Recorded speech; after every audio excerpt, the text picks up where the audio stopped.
Hello and welcome to this video tutorial. Today we're looking at a pretty simple macro that is going to go through all the sheets in a workbook, and it's going to change the font in them. And you can also make this work with charts as well. So what I've got is a workbook here, and what I'm going to do is run the macro. So I'm going to the View tab here. I've got a couple of versions of it for you. So let's go and view macros. What we're going to do is use our own choice of font. So I'm just going to click here on Run. It's going to ask me for a font name. If I don't put in the correct font name, it seems to default to a fairly plain sort of font, so it's not actually going to cause problems. But I want to show you a font which is totally inappropriate to use so that you can see the change. The font I'm using is called Blackjack, so I'm just going to type that in and I'll click OK. Now Blackjack is a font in my font collection, and you can see that all of the data here in the worksheet, as well as all of the data in the charts, including all the axis labels and everything, has been changed to this font. So it's just really super handy when you need to make changes to a worksheet when, for example, you might have a standard font that you want to use. So let's have a look at the code. It's obviously going to be in the Developer tab. So if you don't have the Developer tab visible, you'll need to go to File and then go down to Options. You're going to go here to customize the ribbon, and you're going to make sure that Developer over here in the second of these dialogues is selected so you can get to the Developer tab.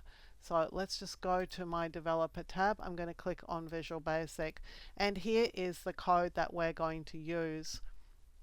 Now I've got, as I said, two versions of it. I'm going to give this to you in the description below. The first one just sets the font to Arial. So it's going to go through both the data in the worksheet and the charts in the worksheet, and everything is going to be reset to Arial. So you could, for example, if you had a font that you use all the time in your business, you could just hardwire that into this macro, and then you won't have to do anything except for run the macro, and everything's going to work just perfectly.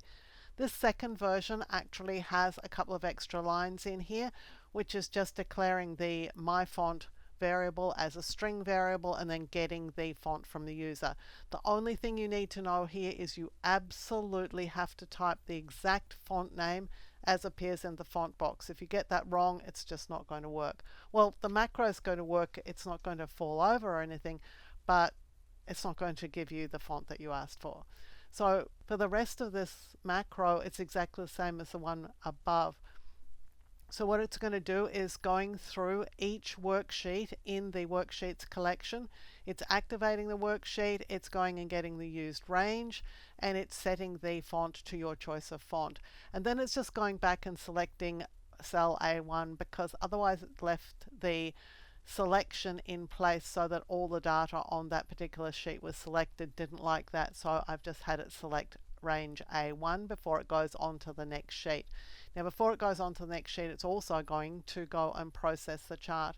So it's going through each chart in the Worksheet Charts object, and it's just changing the chart area font to whatever font it is that you choose. And when you change the font that is the chart area font, all the bits inside the chart change accordingly. So that's your heading, they're your axis labels, they're your axis titles, just everything that's on that chart. So it's super easy. These are really small macros. If you just wanted the one where you want to set your choice of font, just set it in concrete if you like. It's like not even half a dozen lines of macro code. I've got a couple of very simple explanations, comments in here for you. So you're going to find these in the description, so you can just copy and paste them into your version of Excel. Make sure they go into your personal workbook if you're not sure what that's all about.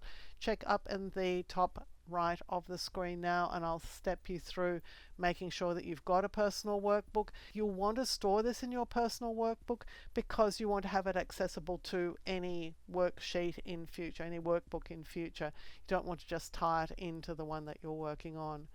So I hope you like that. Hope it helps you. It certainly helped me with a project that I was working on this week. If you like carefully researched content like this, clearly presented in a step-by-step format so that you can get great results every time, then you'll love my other YouTube videos. So give this video a thumbs up and click to subscribe to the channel. And on the screen now, you'll see a video that I've handpicked for you to watch next.